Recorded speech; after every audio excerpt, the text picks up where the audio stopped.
Welcome to Gospel Tangents, the best source for Mormon history, science, and theology. I'm Rick Bennett.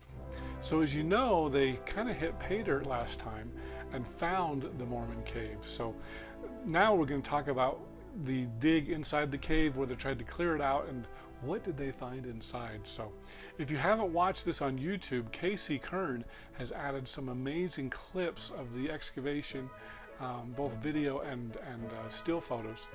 And so you definitely want to check it out at youtube.com/gospeltangents. Casey is an amazing video editor, much better than I am. I know I couldn't afford him to do this, but I really appreciate all the time, and he spent a lot of time putting this together. So thanks again. So check out what they found inside the cave with Kern and Greg Pavone.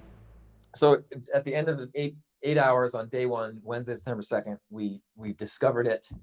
We started immediately taking pictures of it, trying to document as much as possible every step of the way. We have a folder of pictures that we keep. And then Thursday was much of the same. So we found what we ended up doing that first day is the cave, if I can, is kind of deep like this. And we found the top of it. So if you can think of a cave like that, we just discovered the top. So then there's all this dirt that we had to dig down. Because all that dirt had piled up inside the cave. Yes. Exactly. So the cave didn't really have a floor. It only had a ceiling. Yeah. Just because it was just an enormous pile of dirt. Yeah. And other things we were finding was cinder blocks, plastic, a lot of old wood. We found these metal bars. So there were bars that were sticking out horizontally at us, which I think were Andy Comer's. He had put a gate on it that got knocked in, and we were finding those metal pipes. When we met the local who had said that he had been in the cave, in the 60s or whatnot, around that time in the 70s, the landowner of the time, his name was Andy Comer, and after it had been discovered there in the 60s, he decided he bulldozed it open and probably built that bulldozer, that tractor road, and he had kind of built up a little shelter around it, and he was charging admission for people to come visit it. So, this cave had already been opened up in the 70s, but then it had fallen into disrepair. Andy Comer had died. So a lot of the stuff that was coming up was from that era. This was like plastic and cinder blocks, and we weren't uncovering, 19th century artifacts, to put it succinctly. Yeah. So that's Wednesday, September 2nd, 2015. Thursday, Casey arrived. Thursday afternoon, yeah. Casey arrived. So I'm digging all Thursday morning. Casey arrives Thursday afternoon, and we kept digging down and out and trying to clear as much of that dirt out of there on both Thursday and Friday, really. And through Saturday, yeah. And then we finished maybe Saturday morning. And then Saturday afternoon is when we, before sundown, we did the final documentation as far as we had gotten it. So that's why Casey's in none of the pictures at the beginning, because I noticed Casey wasn't in any at the beginning because you weren't there. I wasn't there, and it's a terrible regret. I wish I could have been there for that moment, but you know what? I'm lucky that the timing worked as well as it did. Yeah. Just to get me there at all. So the first discovery of the cave was just that open space, but then there was a lot of dirt there that had to be cleared, and a lot of it can't be cleared with the excavator because much of it was too close to the cave interior itself, and you risk damaging it with the excavator bucket. So, we cleared the exterior with the excavator as much as we could, but the rest of it was just wheelbarrow by hand. So, we just spent a lot of time just kind of basically shaving down the floor of the cave, trying to get to its original level. Again, because it had just been, the erosion had just piled up so much dirt in the cave that it was almost all plugged up, but then kind of cleared it out. And we should mention about the depth. Once it was cleared from the entrance to the end was maybe 8 to 10 feet, much shorter than the 40 feet that it apparently was at originally. Yeah, but what we hypothesized about, what we found was like the back end of the cave. It was originally like this long. It got caved in, and only this back 10 feet or so was remaining from the original structure. Because if you go to the hill now, you can see, as I said from the beginning, there's this giant impression, almost as if it had been like a piece of dynamite went off and the cave imploded on itself. And the distance from the back of the cave all the way to the edge of where the slope begins again is about 40 feet. It's about 40 feet. Yeah, that was consistent. So the other thing I think is worth noting is, so we were very excited. Again, Doubting Thomas couldn't believe it. And I was very excited. So we contacted the church history department immediately and said, hey, this thing is real. We found it. The response that we got from that was interest. I think they said that they put it on the desk of the assistant church historian at that time. This was 2015. That would have been Snow, right? Stephen Snow. It could be. Rick, you would know better than me. So I don't know whose eyes it fell, whose eyes fell upon this during that moment. But I mean, it could have been Marlon Jensen, I guess. But that was right around the time they switched over. Right. But anyway, they were interested. They looked at the pictures. They're like, hey, this is very cool. But ultimately, as far as acquiring it or doing anything with it, they deemed it to be out of scope of interest to the restoration. Key sites of the restoration, I think, was the term that they used. They said that this is not one, and that was part of our motivation to try to establish, well, could the printer's manuscript have been produced here? Because if the answer to that is yes, then that gets it closer to qualifying as key site of the restoration. And I'm not an archaeologist, but I often wonder if you analyze the dirt that is on the printer's manuscript, which the church does have, with the dirt in that cave, if you could potentially match to prove that at least a portion of it of the manuscript copy did occur in the cave. I often wonder that. They call that patina, I think, right? I don't know. We're not archaeologists. Yeah. I'm going to go off on a tangent here. There's one of my favorite stories. I don't know if you guys have heard of the Jesus tomb. Have you guys heard of that? Jesus tomb? Tomb. Oh, Tomb. So basically, they found so back in the days of Jesus, after the body would decompose, they would take all the bones, and I guess the biggest bone is your thigh bone, and so they would make a box that was as big as your thigh bone, and they would take all the bones and they would put them in a little stone box, and it was called an ossuary. Well, they were digging in a parking lot in Jerusalem, and they came across this underground tomb that had all these little stone boxes, and one of those boxes went missing, and it went on the black market, and then they found a cave or a box, and it said, James, brother of Jesus, son of Joseph and Mary, or something like that. So they eventually ruled it was a forgery, but there's a guy, I'm trying to remember how you say his name, Simcha Yakubovich, who created a documentary called The Jesus Tomb, and he did what you guys mentioned here, and he said that they found the patina on this ossuary matched the other stone boxes in that same tomb, and he makes the case that this is the tomb of Jesus, or Jesus' family at least. So they do that same sort of thing. I know they did. So they did some testing. Everybody says it's a forgery, but he says he thinks the James, brother of Jesus, was added later, and it really was in that tomb. So very interesting. So I'll have to get Simca on sometime. We're not too optimistic that can be achieved, but it's an interesting thought.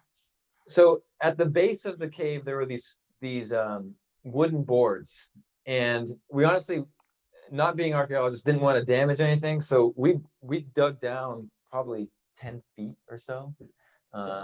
And inside the cave, cleared all the dirt out, but there were these wooden boards that we didn't want to necessarily fully. We didn't want to keep going down. We were running out of time. And we were running out of time. So kind of like a boardwalk. Yeah.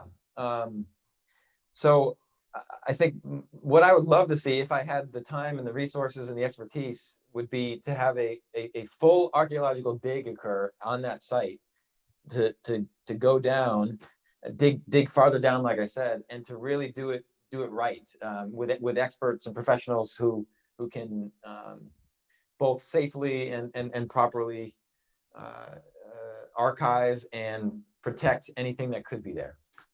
And I think it'd be even better, I would think, if the church, if they were interested, would maybe purchase the property and then restore the cave to its original 40-foot dimensions, to say, hey, this was a part of the restoration, and people can see, maybe turn into a visitor center like people can see what it originally looked like. That would be interesting. That would be a big project. It'd be a big project and required probably like installing a big culvert or some sort of structure that would keep things in place, and then of course do all the earth moving to bring it back. Yeah. Well, you'll have to get. I know BYU's got an archaeology department. Of course, Utah State and Utah both have Mormon studies departments. I think you should talk to them. I know Utah State has done some archaeological research with the Bear River massacre site. Okay. And so after we did this, we got home and kind of wrote the article, did a little press release, shared some photos and things like that.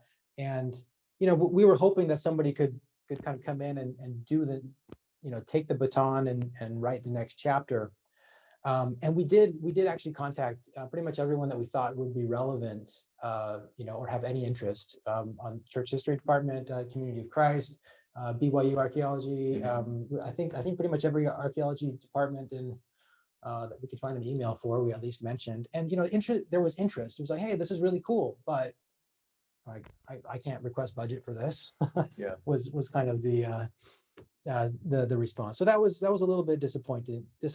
Not that people weren't interested and excited, but that it has the trail has kind of gone cold in the sense that nobody's really in a position to want to pursue it. You'll have to talk to Thomas Murphy. He's an archaeologist too, but he's in Washington, so it's pretty far away from him. So yeah. So our vision for the future is to be able to restore this into something that can do the stories justice. Again, we don't know really what happened into it, but in that cave, but we have some idea. And turning that into a little museum or even a bed and breakfast or something, something that could then present it to the public in a way that's both safe and that preserves it. That's what we would like to get to. And just for reference, the property is not for sale on the open market. However, the owner is open to discussions. He would rather not be solicited directly though, but we can certainly broker any discussion that may be along those lines. Yeah. So if there's interest from anybody who sees this video, please contact Casey or I, and we're happy to potentially arrange something. So how did they contact you? We set up an email back then, mormoncave@gmail.com. We have not yet changed that to cave@templesquare at gmail.com, but mormoncave@gmail.com is that basically just forwards an email to both of us. Yeah. I'm also on Facebook and LinkedIn and all that too, but anyway, yeah. I like the term Mormon. I'm going to keep using it. So, so yeah, that kind of brings us to kind of where we're at now. I think we covered kind of the history of what it was, the Andy Comer period, the hypothesis of the printer's manuscript, and then kind of the talking about, well, what might happen in this cave in the future, and that's where a lot of the end times statements and things kind of come into play, and where a lot of the sources about Joseph Smith and Oliver Cowdery going into a cave and seeing records and saying, well, the sword of Laban will remain in this state until the Son of Man comes again, and things like that. So there seems to be an apocalyptic vein to some of the sources about this, and then tie that in with what David Whitmer thought and believed about the plates and the coming forth of the sealed portion and stuff like that. The cave motif continues to appear in these things. Now, full disclosure, we did not find the sealed portion of the Book of Mormon, or any gold plates for that matter, in the cave. Yeah. Or the sword of Laban. No, we didn't. But the cave is real, and that in and of itself, and we believe is played a role in church history. And ideally, I think there's more to be found there with the proper resources and expertise, if somebody wants to and is willing to take that baton. All right. Well, I'll put out a call to BYU, Utah, and Utah State. You guys need to pool your resources and do a joint dig out there. Full support. We would love to see something like that happen. Well, anything else on the cave, or is that about it? Let's see. Is there anything that we haven't covered? No, you really got to see the pictures of the whole process.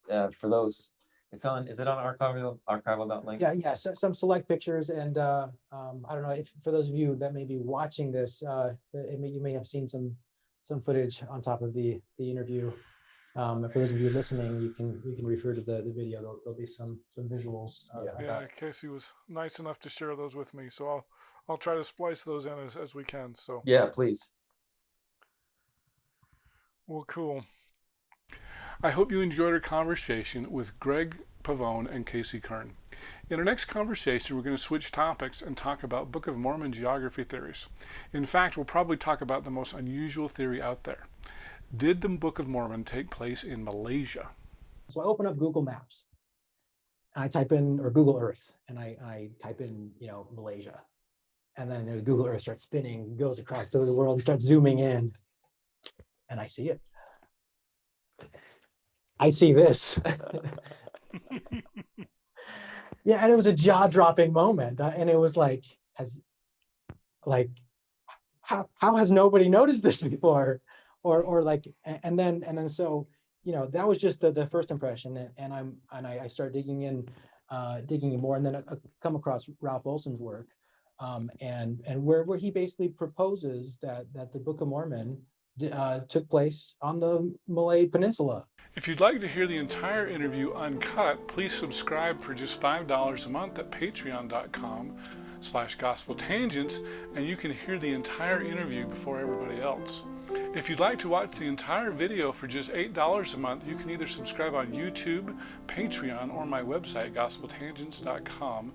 Just click the yellow subscribe button, and I'll add you to our Gospel Tangents Insiders group so that you can see entire videos.